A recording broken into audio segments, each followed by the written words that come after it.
Hey there, Colin here, founder of csbcoaching.com. I'd like to thank you for investing your time in spending the next few minutes together in discussing what could potentially be preventing you from blocking you from achieving the results that you generally want and aspire towards achieving in your life. I'd like you to ask yourself a question. Are you happy with the result that you are returning in all aspects of your life? Are you happy with where you are at the moment? Are you happy with your paradigm, as Bob Proctor would call it? Now, a paradigm is a typical example or a pattern of something.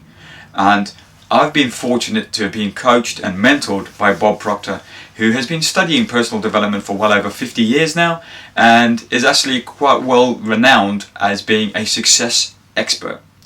Now, your paradigm is basically a collection of your habits, and your habits are formed in two ways. They formed either genetically or environmentally.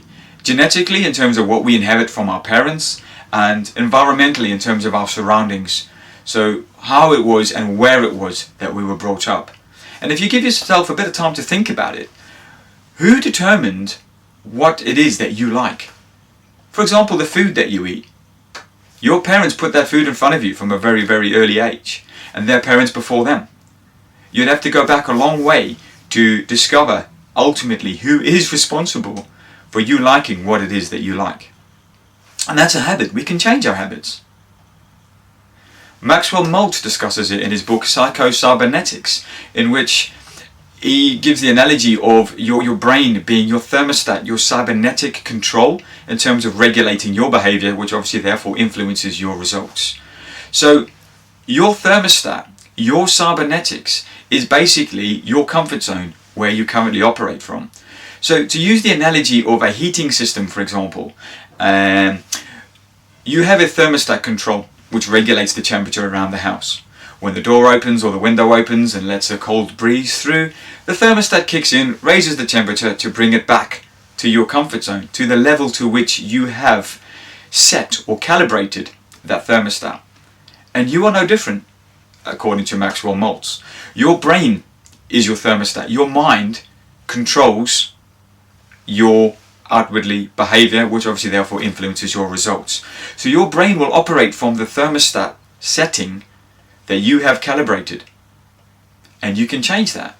But in order to change that, you need to step out of your comfort zone. Your comfort zone is your thermostat. It's where you're most comfortable. It's what your brain is naturally, subconsciously keeping you at, because that is where you're comfortable. That is where you are least likely to be threatened. And in terms of the fight or flight principle, protection is keeping you safe, is keeping you comfortable. So your brain is hardwired to keep you where you currently are, to keep you in your comfort zone. So when you try to step out of your comfort zone, your cybernetics are reeling you back in again and bringing you back to what is comfortable and what is your norm, what is your day-to-day. Now, if you're happy with that day-to-day, then that's great, that's brilliant. But if you're not happy with the results that you're returning, it's time to change the setting. Now, in order to change the setting, you need to look at a couple of factors.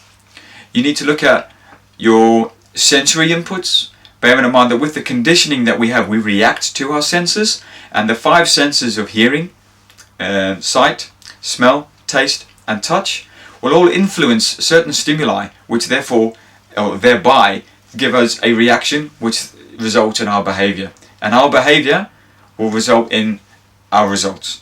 So if you're not happy with the results that you're achieving, you need to change your behavior. And in changing your behavior, it's a conscious choice.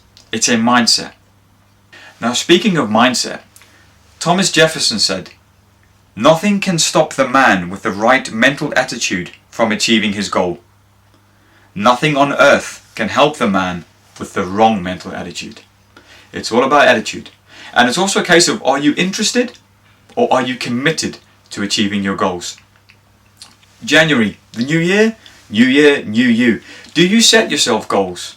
Do you go on a diet? Do you go on a fitness regime? Do you set things up and ultimately fail or realize that the momentum fizzles out because you're interested but you're not committed? And Kenneth Blanchard says it best when he says there's a difference between interest and commitment. When you're interested in doing something, You do it only when it's convenient.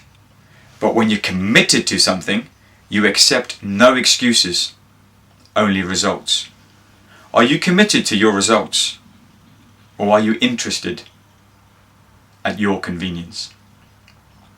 Now, Bob Proctor says it, if you can hold it in your mind, you can hold it in your hand.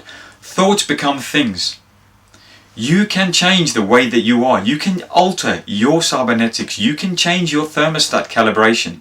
And you can start to step towards the life that you aspire towards, to live the life of your dreams. And remember what Lao Tzu said, the journey of 1,000 miles begins with a single step. Start with that single step. Start making that journey towards the life of your dreams. But in doing so, remember the Chinese proverb which says that the best time to plant a tree was 20 years ago. The second best time is now. Plant that tree, take that first step, and enjoy the journey.